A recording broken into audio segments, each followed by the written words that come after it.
Je pars et je dis à ma femme, je te promets, comme je dois plus rien à mes anciens complices, je suis à Paris avec ma femme et ma fille, je lui dis, je vais plus rien faire de malhonnête.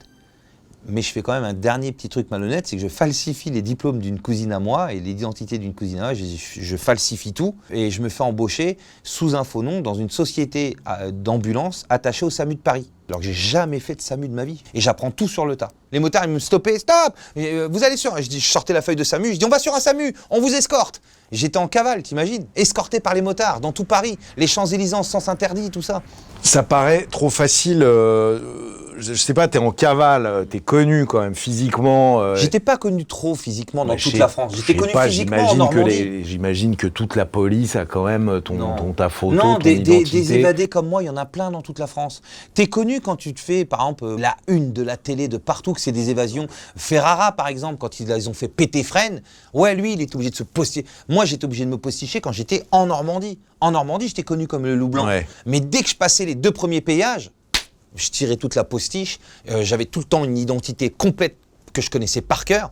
Je connaissais les identités par cœur, sur le bout des doigts. Le nom, nom du père, nom de la mère, date de naissance de la mère, date de naissance du père, le nom, la rue, toutes les voitures, tout, je connaissais par cœur l'identité que je m'étais faite. T'es sous une fausse identité, voilà. Ça dure combien de temps pendant presque 5 ans. 5 ans de cavale où tu travailles pour le SAMU, et pas seulement, tu fais aussi des spectacles. Le soir, je monte sur scène, je fais le Changeman Comedy Club, le Trévise, le Point Virgule, toutes les scènes ouvertes de Paris connues, et je raconte ma première évasion, ma cavale, je fais rire les gens, tout ça. Les gens rigolent, là, Suisse, je dis, je peux pas, je suis en cavale. Et les gens, ils rigolent, ils applaudissent, et je pars, mais je suis vraiment en cavale, je suis vraiment recherché. Mais personne te croit. Personne ne me croit. Les gens, ils rigolent, ils disent, ah, eh ben, je vais vous raconter ma première évasion. Et là, je racontais ma première évasion, reste, je t'en supplie.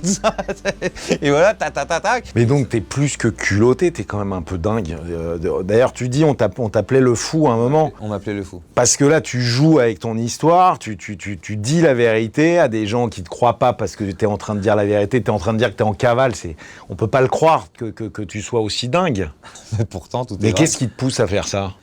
Je sais pas, une folie. Parce qu'en fait, ce qui me pousse surtout, c'est l'envie de m'en sortir et de réussir. De sortir de la condition dans laquelle on a grandi et tout. Et surtout, ce qui me pousse à monter sur scène, c'est d'envoyer des messages. J'ai trop lu de journaux et vu de journaux télévisés où ils racontent la délinquance et le banditisme sans savoir vraiment ce qui se passe, comment on y rentre et ce qui s'y passe vraiment et tout. Et j'ai le sentiment que j'ai ma pierre, quelque chose à amener avec de l'humour, de la dérision. Et pour ça, il faut voir le spectacle pour le comprendre.